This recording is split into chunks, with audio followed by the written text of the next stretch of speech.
Hey, if you're a realtor out there and you have a borrower that is going through the financing process, pre-approved or under contract, I'm going to give you something that some advice, okay, that you can hand off to them.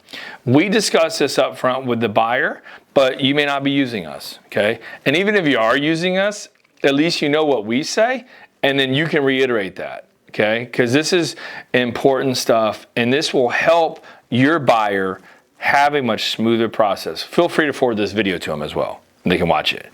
But we're going to go through a few of the things we say at the end of our consultation. And all of these are to make the process smoother, okay?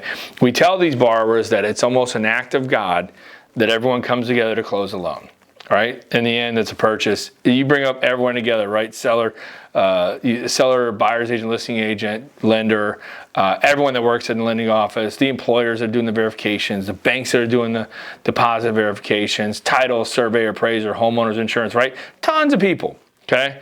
So when we tell them all that, we tell them don't be your worst enemy, okay? Don't be your worst enemy. What does that mean? It means that everyone's gonna be coming at you, the buyer.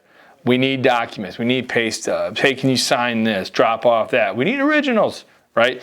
All these type of things are gonna be going down with this buyer. They need to know that they need to be on the ball and ready to send docs, ready to sign things. And they're gonna tell you, I've sent it twice, I've sent it 3 times. Send it again, okay? I'm not just saying for us as a lender, right? It happens industry-wide, people get busy, they forget things, okay? So don't be your worst enemy. That's one piece of advice. We're gonna go over a few here, so be ready, okay? Don't be your worst enemy. Send docs right away, reply to emails, reply to calls, reply to texts. Next one, don't quit your job or change pay structures. Very important, okay? Don't, you're a plumber now and now you jumped in and you're, an associate, meat cutter at Publix, okay? That could cause a problem if you do it right in the middle of the process. Another problem is changing pay structures. Well, hey, I'm, use me as a loan officer here. I'm the transaction coordinator. I'm paid a salary. I'm pre-approved. Oh, I got my license to be a loan officer. I'm going 100% commission. Not going to work. Okay, commission. You got to have 2-year history. Same with that plumber. Okay, I'll go back to the plumber. I don't know why I'm talking about plumbing, but go back to that plumber. I'm hourly plus overtime. Well, now you go to piecework. Piecework's commission. Okay, you got to have that 2-year history. So don't quit jobs. Don't change pay structures during the process. Don't have them pull their credit. Don't have them opening new accounts. Financial and credit lockdown. Do not have them move money around. That's the other one, okay? They think like, well, I got 7 accounts all over the place. I need 120 grand from all of these. I'm gonna transfer it all into my Chase account and wire it out from there.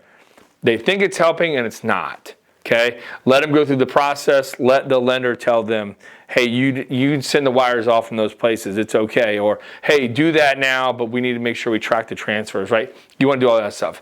Another problem is, or not problem, but another piece of advice, don't pay off debt, okay? Don't just pick random debt thinking, or collections, okay? Don't do collections, but random debt thinking you're helping your loan. I'm gonna pay off this, whatever, Target card before I apply. Don't do that, okay? Don't do that. Save that money. Apply, let us tell you, hey, you better pay off that Target card, okay?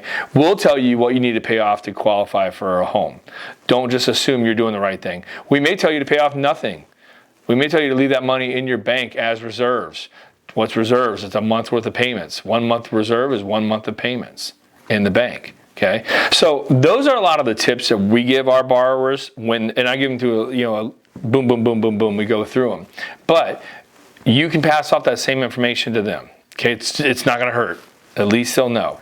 So anytime we can help, reach out. Anyone from my office, plenty of loan officers ready to work for you. 239-437-4278. Good luck out there. Bye bye.